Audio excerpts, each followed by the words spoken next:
वहीं फिरोजाबाद में वार्ड क्रमांक 50 से पार्षद अजय कुमार गुप्ता के खिलाफ सोशल मीडिया पर लगातार घमासान जारी है। आपको बता दें कि उनके ऊपर लव जिहाद के केस में दलाली करने, जमीनों पर अवैध कब्जा करने और गौवंशी कराने तक के आरोप सोशल मीडिया पर लग रहे हैं। इसी बीच भाजपा पार्षद अजय कुमार गुप्ता ने स्वदेश 24/7 न्यूज चैनल के खास रिपोर्टर देवाशीष शर्मा के साथ विशेष बातचीत की और अपने विरोधियों पर जमकर बरसे। हमारे साथ इस समय मौजूद है वार्ड नंबर 50 के पार्षद अजय गुप्ता जी, जिनको लेकर सोशल मीडिया पर लगातार घमासान मचा हुआ है, तरह तरह की बातें हो रही हैं। तो सीधे अजय जी से जान लेते हैं आखिरकार मसला क्या है। अजय जी, सबसे पहले तो स्वागत है आपका स्वदेश 24/7 में, और आपसे यह जानना चाहेंगे कि आखिरकार क्या मसला है जिसको लेकर सोशल मीडिया पर जो घमासान मचा है, तमाम तरीके की अनर्गल बातें की जा रही हैं, आखिरकार मसला क्या है? मसला कुछ नहीं है, सिर्फ सीधा सीधा सा खेल है कि जिन लोगों के खिलाफ मैं लगातार आक्रामक रहा हूँ, बीसी वाले, भूमाफिया, जिनके खिलाफ मेरे द्वारा लगातार कार्रवाई की जा रही है, जैसा कि आप देख रहे हैं चैनल पे स्पष्ट आ रहा है कि अजय जी कब्जा कर रहे हैं, अजय जी कब्जा करा रहे हैं। उसका साक्ष्य मैं आपके चैनल से दे रहा हूँ। ये माननीय जिलाधिकारी महोदय के यहाँ का आदेश है। इसमें तहसीलदार, कानूनगो, लेखपाल, तीनों के खिलाफ कार्रवाई की संस्तुति की गई है। ये एडीएम साहब के यहाँ से रिमाइंडर है, एडीएम साहब के द्वारा तहसील फिरोजाबाद को दिया गया रिमाइंडर है जी, ठीक है। और इसमें डीएम साहब ने सख्ती के साथ उप जिलाधिकारी महोदय को आदेश किए हैं कि अभी तक इस जमीन का जो नामांतरण है वो निरस्तीकरण क्यों नहीं किया गया। एक मामला। दूसरा, बीसी वाला प्रकरण आपके संज्ञान में। अभी एक भैया हमारे आरोप लगा रहे थे कि वो शिव पुराण में हम 20 लाख खा गए, तो वो मेरे पास आ जाएं, मैं उन्हें हिसाब दूंगा। जो पूरा हिसाब है, जो हमने चंदा किया है, जो खर्चा किया है, जो पूरा हिसाब हमारे पास मौजूद है। और मैं उस माननीय भाई साहब से बताना चाहूंगा कि आदरणीय भाई साहब, ये 33,04,797 रुपये का कुल चंदा हुआ है। 33,04,797 का कुल चंदा हुआ है। और 31 लाख रुपया जो मुख्य हमारे जजमान थे, जो आयोजन मंडल था जी, उनके द्वारा 33 और 31 64,04,797 रुपये जो हम पे आए। इसके अलावा साड़ी के माध्यम से, जो कलश यात्रा के माध्यम से वो आए और मुझसे हिसाब लें, और मैं बताऊंगा कि हमने कितना रुपया खाया है। और अगर उनमें दम है या जो आदमी आरोप लगा रहा है वो बैठ के हिसाब करे। अभी भी 8 लाख रुपए में 6 लाख रुपए टेंट वाले को अपनी जेब से दिए हैं। 64 लाख रुपए का जो आप चंदे की बात कर रहे हैं, 64 लाख में से खर्चा कितना हुआ? 64 लाख रुपए में 1,18,00,000 रुपए का खर्च है, जिसमें से हम लोगों के द्वारा जो बांटा गया है, इसमें कुछ सदस्यों के द्वारा, जैसे सुरेन जी प्लांट वाले, उनसे हमने हाथ जोड़ के पैर छू के अलग से लिए हैं। मेरी अपनी जेब से 8 लाख रुपए लगे हैं। आदरणीय जो मोहन जी, जो इस कार्यक्रम के अध्यक्ष थे, उन्होंने 5 लाख रुपए एक बैंक से लोन लेके दिए हैं। अभी भी जो टेंट वाला है, जानकारी कर ली जाए, आकाश जी जो युवा मोर्चा के जिला अध्यक्ष हैं, वो इसमें बीच में पड़े थे। टेंट वाले का हिसाब 50 लाख रुपए में फाइनल हुआ था, जिसमें 8 लाख रुपए का चेक दिया गया था। उसमें भी उनको कुल 4 लाख रुपए, 3 और 1 4 6 लाख रुपए पहुंचे हैं। कुल मिलाकर के जो लोग आरोप लगा रहे हैं, ये वो लोग हैं जो कहीं ना कहीं षड्यंत्र में शामिल हैं। और मैं आपको बताना चाह रहा हूं, आपके चैनल से लोगों को बताना चाह रहा हूं कि ये एक कॉकस है मेरे खिलाफ, जो जिनकी दुकान बंद हो गई है, जिनके घरों पर लोग ये देखते हैं कि इनकी स्थिति क्या है। आज मेरा जिस तरीके से, मैं ये नहीं कह रहा, मेरा तो सीधा सीधा है, जो मेरे पास आता है मैं उसके काम के लिए लगता हूं, काम कराने का प्रयास करता हूं। जनप्रतिनिधि हूं, जनता के काम करना मेरा लक्ष्य है। एक आरोप और लग रहा है सोशल मीडिया पर, गाय कटवाने को लेकर कहा जा रहा है कि आप गौ। देखिए, मैं प्रशासन से बिल्कुल चैलेंज कर रहा हूं, और जो आदमी मेरे ऊपर चैलेंज कर रहा है, मेरा मोबाइल सीडीआर निकलवा ली जाए, मेरे मोबाइल की जांच करा ली जाए, मेरी जांच करा ली जाए। अगर मेरे किसी व्यक्ति से इस तरीके से संबंध निकलते हैं, जो जुआ, सट्टा, शराब जो लोग चलवा रहे हैं, जिनकी टीम में कौन चलवा रहे हैं, जो लोग चलवा रहे हैं, जो लोग मुझ पर आरोप लगा रहे हैं, वो अपने गिरेबान में झांक के देखे कि 21-21 हजार की रसीद काट करके उनको सदस्य बनाया जाता है। मेरी टीम में कौन मुसलमान सदस्य है वो मुझे बता दे, या कौन मुसलमान मेरे साथ जुड़ा हुआ है वो बता दें, नहीं तो मैं उनकी टीम के पूरा रिकॉर्ड निकाल के दिखा दूंगा कि उनके यहाँ हिंदू कितने और मुसलमान कितने, जो हिंदू युवा वाहिनी और हिंदू अपने आप को कहते हैं। मेरा तो सीधा सीधा तारतम्य है। आज प्रेस कॉन्फ्रेंस करूंगा और बताऊंगा। मैं बोलना नहीं चाह रहा था, लेकिन इन लोगों ने बोलने पे मजबूर किया है। ये जो कॉकस है, बीसी माफिया, भू माफिया, जिनके खिलाफ सदैव मैं लगा रहा हूं और लगा रहूंगा।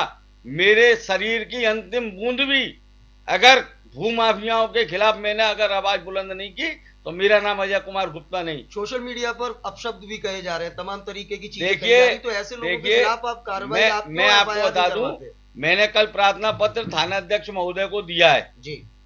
आदरणीय क्षेत्राधिकारी महोदय नगर सीओ साहब को मैंने प्रार्थना पत्र दिया है जी। और अल्टीमेटम के साथ दिया है जी। अगर आज 12 बजे तक मेरा मुकदमा नहीं लिखा जाता है जी, तो मैं 1 बजे प्रेस कॉन्फ्रेंस करूंगा और उसके बाद आगे का निर्णय लूंगा कि मुझे क्या करना है। क्यों कि जिस प्रकरण में मुझे दोषी बनाया जा रहा है जी। अगर कोई भी व्यक्ति सिद्ध कर दे कि मैं 1 रुपए से भी कहीं दागी हूं, 1 रुपए से भी, और जो माई का लाल अगर कह रहा है कि मैं 1.5 लाख रुपया उसमें दम है, तो वो मंदिर पे आ जाए, पेमेश्वर गेट पे, पेमेश्वर नाथ मंदिर पे। मैं अपने नाती, अपने लड़के, अपने पूरे परिवार के साथ पिंडी पकड़ के कसम खाऊंगा कि अगर 1 रुपए का भी मैं दागी हूं तो मैं यहीं की यहीं मैं कौड़ी हूं, और नहीं तो वो कसम खाए कि मैं 1 रुपए का कहीं दागी हूं। जो लोग मेरे घर पे हनुमान चालीसा पढ़ने की बात कर रहे हैं वो अपने गिरेबान में झांक के देखें कि उन्होंने पूरी जिंदगी क्या किया है। मेरे ऊपर आरोप लगाने से पहले जो लोग मुझ पर उंगली उठा रहे हैं वो ये देख लें कि 3 उंगली उनकी तरफ भी उठ रही है। मैंने अगर जीवन में किसी का बुरा किया है, एक आदमी लाके खड़ा करें। मैंने चुनावों में भी हर बार कहा है, चुनावों में मेरे खिलाफ जो पूरा कॉकस काम करता है, और मैं फिर वही बात कह रहा हूं, चुनावों में मेरे ऊपर गाय कसी का आरोप लगाया था। चुनाव जो होते हैं, मेरे यहाँ 3 बार का चुनाव में लड़ चुका हूं, हर बार गौ कसी, रंडीबाजी, दलाली, ये सब आरोप मुझ पर लगते रहे, कोई नए नहीं है। लेकिन ये कॉकस है, पूरा शहर जानता है, जो लोग मुझसे जुड़े हुए हैं वो जानते हैं। कल से घर पे आने वालों का तांता लगा हुआ है। मैं ही अपने लोगों को रोक रहा हूं। क्यों? मैं जवाब की राजनीति में विश्वास नहीं रखता। मेरे गुरुजी ने बस एक पाठ पढ़ाया है कि काम करो, फल की इच्छा मत करो। लेकिन अजय जी एक सवाल एक ये भी बनता है, क्योंकि वो आखिरकार आपके वो मित्र कौन है, वो राजनीतिक मित्र आपके कौन हैं, आप और आपके राजनीतिक मित्र। यह भी एक बड़ा आरोप लग रहा है कि आप लोग जो चोरी की गाड़ियां कटवाते हैं या कटान करते, पशुओं का कटान करते हैं, जुआ सट्टा और अनैतिक कार्य करते हैं, जमीनों पर कब्जा कराते हैं, हुंडा वाले बाग के तालाब पर कब्जा करा दिया गया। तो इन सारे आरोपों वाले वो आपके जो साथी हैं वो कौन है? क्या वास्तव में ऐसा होता है? अगर नहीं होता तो ऐसे लोगों को अजय कुमार गुप्ता जवाब क्यों नहीं देते, क्यों उनके खिलाफ मुकदमा नहीं दर्ज कराते? देखिए, राजनीतिक प्रतिद्वंद्विता हर जगह होती है, और राजनीतिक प्रतिद्वंद्विता हमारे यहाँ इतनी बढ़ गई है कि जो खत्म होने की कगार पे हैं उनको ये लग रहा है कि मैं खत्म हो रहा हूं, तो ऐसे कैसे जिंदा छोड़ूं जी। तो उनके लोगों के द्वारा लगातार ये षड्यंत्र रचे जा रहे हैं, और मैंने सीओ साहब से कल भी कहा है जी कि जो विनायक अग्रवाल जी ने पहली पोस्ट डाली और उसके बाद गायब हो गए जी, तो विनायक अग्रवाल जी से पूछी जाए कि ये पोस्ट उन्होंने किन के कहने पर डाली, क्योंकि विनायक जी से एक कार्यकर्ता ने बात की है, उसकी रिकॉर्डिंग मेरे पास है, और विनायक जी ने स्पष्ट रूप से ये कहा है कि मैंने नहीं डाली, मैंने किसी के कहने पर डाली। नहीं, किसी के कहने से अगर कोई कहेगा कुएं में गिर जाओ तो गिर जाएगा वो। तो ये चीजें कहीं ना कहीं सीधा सीधा इशारा कर रही हैं कि ये एक कॉकस है जी, पूरा षड्यंत्र मेरे खिलाफ। एक विनायक अग्रवाल के अलावा बहुत सारे लोगों ने सोशल मीडिया पर इस पोस्ट को शेयर किया। आप शब्द भी कहे, आशीष गुप्ता महाजन जी, इनकी मैं आपको बता दूं, आप जानकारी कर लें। ये वो आशीष गुप्ता है जो बूथ के एजेंट, जो बूथ अध्यक्ष होता है, एक जगह आशीष गुप्ता के नाम से, एक जगह आशीष महाजन के नाम से। तो ये इनका तो सीधा सीधा प्रारूप है, इन्हें पूरा शहर जानता है। उन्नति होटल चल रहा है जी, सबको मालूम है उसमें क्या होता है। लेकिन मैं आज तक, अब मैं इनके खिलाफ खुल के आया हूं और मैं इन्हें जवाब भी दूंगा, क्योंकि इनकी आदत बन गई है जी। ये पूरा गैंग है, इनकी आदत बन गई है कहीं ना कहीं मेरे पीछे कोई ना कोई मामला ढूंढते हैं। अभी ताजा ही मामला है, पेमेश्वर गेट पे समाज के लोगों ने जगह ली है, उसमें भी जो अड़ंगा लगाने गए, साफ सुथरी जगह लोगों ने ली, और उसमें जी एक क्रिमिनल को इन्होंने हाथ रख दिया जी। क्रिमिनल पे हाथ रख कर उस पर दावा करा रहे हैं कि उसकी जगह, तो इनका तो पेशा है जी। और मैं भूमाफियाओं के खिलाफ रहा हूं। मैं बीसी संचालक जिन्होंने शहर को बर्बाद कर दिया जी, बीसी के नाम पे गरीबों की गाड़ी कमाई को खाने का काम जिस लोगों ने किया है, मैं उनका हमेशा विरोध करता रहूंगा। इसमें कोई नई बात नहीं है। चोरी की गाड़ियां कटवाने पर क्या कहेंगे? अगर कोई भी व्यक्ति जी अगर मुझे सिद्ध कर दे, मेरा मोबाइल पड़ा है, मेरी सीढ़ियां निकलवा ली जाए, मेरी जांच करा ली जाए, और 1 महीने में 30 दिन होते हैं, साल में 365 दिन होते हैं, कोई एक व्यक्ति ये सिद्ध कर दे जी कि मैं किसी कबाड़ी के यहाँ बैठता हूँ या कोई कबाड़ी मेरे यहाँ आता है। जो लोग खुद कबाड़ी में सहयोगी हैं, कौन सहयोगी है बता दीजिए ना। खुद कबाड़े में कौन सहयोगी है? जो जिनकी जिंदगी पूरी कबाड़े में दलाली में कट गई, कबाड़े वालों को बनाने में कट गई, वो लोग? मैंने तो हमेशा, आप जांच करा लें मेरे द्वारा, मैं चैलेंज के साथ कह रहा हूं कि जितने प्रार्थना पत्र पशु कटान के मेरे जी आदरणीय कप्तान साहब के यहाँ, आदरणीय एसपी सिटी साहब और थाने में मेरे द्वारा दिए गए हैं जी, पशु कटान के विरोध में, गाड़ियों के कटान के विरोध में, चोरी की गाड़ियों के विरोध में मैंने दिए हैं, उतने शायद फिरोजाबाद में किसी और ने दिए हो तो वो मुझसे आगे। एक आखिरी सवाल आपसे जानना चाहूंगा। आपने कहा कि 64 लाख रुपए का चंदा शिव महापुराण को लेकर हुआ, खर्चा 1 करोड़ से ऊपर, बाकी का पैसा कहां से? नहीं, इसमें 64 लाख रुपए जो हुए जी, इसमें लगभग 27-28 लाख रुपए उसके और हैं जी। जो साड़ियों का कलेक्शन हुआ जी, जो हमने साड़ी बांटी है 1100 रुपए कलश के लिए थे,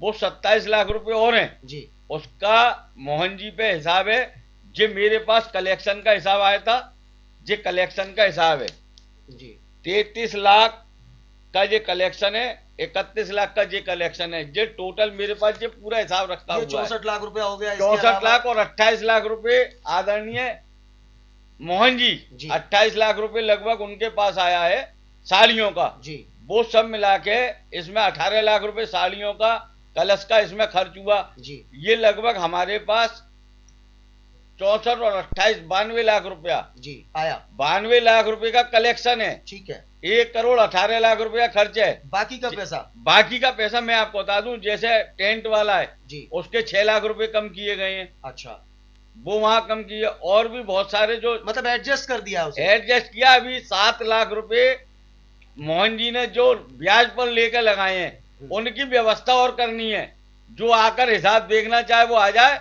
और एहमदपुर में बैंक है जिसमें मोहन जी के नाम से 5 लाख का लोन है अखिल जी के द्वारा, वो जाके जानकारी कर ले। धन्यवाद अजय जी। लेकिन ये आखिरकार जो लोग ये कर रहे हैं उनके खिलाफ अजय गुप्ता, मैं इस बार पूरी तैयारी के साथ इनको जवाब दूंगा जी। और जिस माई के लाल ने दम है, जिस माई के लाल ने दूध पिया है, वो मेरे सामने टेबल पे बैठ के बात कर ले। मैंने दलाली खाई या नहीं खाई, उसके जीवन का चरित्र क्या है, मेरे जीवन का चरित्र क्या है, ये टेबल पे बैठ के मैं समुचे इन लोगों से कहना चाह रहा हूँ, ये सब इकट्ठे होकर बैठे, मैं अकेला बैठूंगा और आर पार की ये मेरे ऊपर एक आरोप सिद्ध कर दे, मैं राजनीति से नहीं अपने जीवन से संन्यास ले लूंगा, पेट्रोल डाल के अपने आप को आग लगा लूंगा अगर एक भी आरोप जो सिद्ध कर दे। धन्यवाद अजय जी हमसे बात करने के लिए। तो ये थे हमारे साथ वार्ड नंबर 50 के नगर निगम के पार्षद, भाजपा पार्षद अजय कुमार गुप्ता जी, जिन्हें आप सुन रहे थे सीधे तौर पर सोशल मीडिया पर तमाम पोस्टें आज की तारीख में कल से लगातार डाली जा रही हैं, जिनमें अजय कुमार गुप्ता जी को लेकर तमाम बातें कही गई हैं, अपशब्द भी कहे गए हैं, जिनको लेकर हमने सीधे तौर पर अजय कुमार गुप्ता जी से जाना। उन्होंने कहा है कि इस बार आर पार की लड़ाई होगी, क्योंकि